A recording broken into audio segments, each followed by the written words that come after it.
Assalamualaikum warahmatullahi wabarakatuh. Alhamdulillahirabbil alamin wa bihi nasta'inu ala umuri dunya waddin.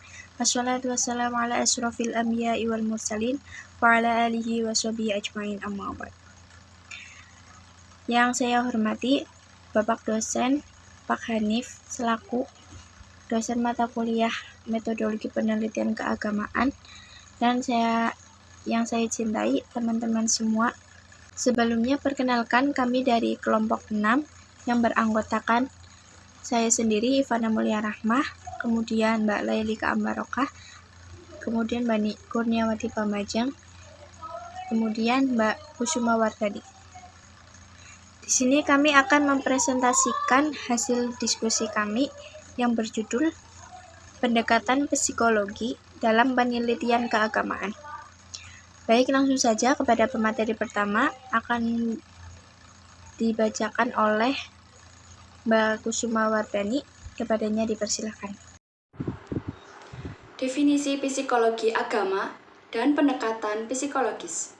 Ilmu psikologi adalah ilmu yang mempelajari tentang kejiwaan manusia dan tercermin dalam perilaku dan sikap baik. Psikologi agama adalah ilmu yang membahas kehidupan manusia dalam yang beragama dari pengaruh keyakinan agama tersebut dalam sikap dan cara berpikir serta keadaan hidup pada umumnya di tengah-tengah masyarakat. Sedangkan pendekatan psikologi adalah pendekatan yang menggunakan cara pandang dari ilmu psikologi. Sekian, terima kasih. Baik, terima kasih kepada Mbak Kusuma Wardani. Selanjutnya akan dibacakan oleh saya sendiri. Pendekatan psikologi dalam studi Islam. Ada 3 metode dalam pendekatan ini. Yang pertama, metode pendekatan struktural. Yang kedua, metode pendekatan fungsional. Dan yang ketiga, metode pendekatan psikoanalis. Metode pendekatan struktural adalah metode yang bertujuan untuk mempelajari pengalaman seseorang berdasarkan tingkatan atau kategori tertentu. Kemudian, metode pendekatan fungsional. Metode pendekatan fungsional yaitu pendekatan yang dilakukan untuk mempelajari bagaimana agama dapat berfungsi atau berpengaruh terhadap tingkah-tingkah laku manusia dalam individu kehidupannya. Dan yang ketiga, metode pendekatan psikoanalis. Metode ini adalah suatu pendekatan yang dilakukan untuk menjelaskan tentang pengaruh agama dalam kepribadian seseorang dan hubungannya dengan penyakit-penyakit jiwa. Terima kasih. Materi selanjutnya akan dibacakan oleh Mbak Kurniawati Pambajeng. Kepadanya dipersilakan. Baik, di sini saya akan menjelaskan mengenai problematika pendekatan psikologi agama dalam studi Islam. Teori-teori psikologi kontemporer yang banyak dikembangkan di negara-negara barat kemudian diadopsi ke dalam psikologi agama yang digunakan dalam mengkaji studi Islam. Teori-teori tersebut dapat mengurai pengertian Islam dari keseluruhan pengertiannya hingga menampilkan Islam secara parsial atau tidak utuh.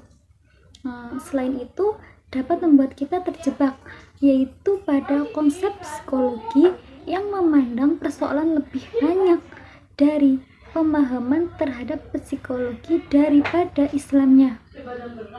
Lalu kemudian contoh-contoh Islam dengan metode pendekatan psikologi.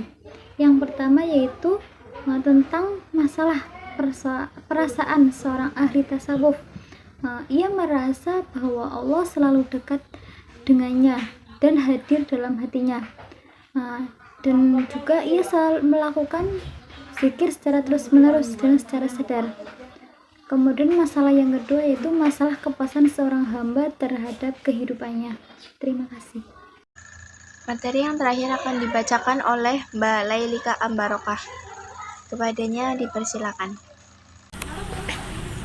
Signifikansi dan kontribusi pendekatan psikologi agama dalam studi Islam.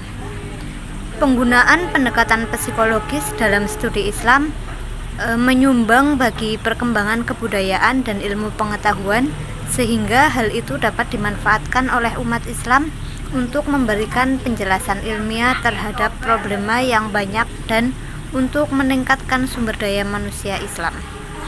Adapun kontribusi pendekatan psikologi agama dalam studi Islam, yaitu membantu meneliti bagaimana latar belakang keyakinan beragama seorang muslim, membantu menyelesaikan masalah-masalah keberagaman seorang muslim, mengetahui bagaimana hubungan manusia dengan Tuhannya, dan bagaimana pengaruh hubungan tersebut terhadap perilaku dan cara berpikir. Mungkin itu yang dapat kami sampaikan. Apabila ada tutur kata yang kurang berkenan, mohon dimaafkan. Terima kasih. Wassalamualaikum warahmatullahi wabarakatuh.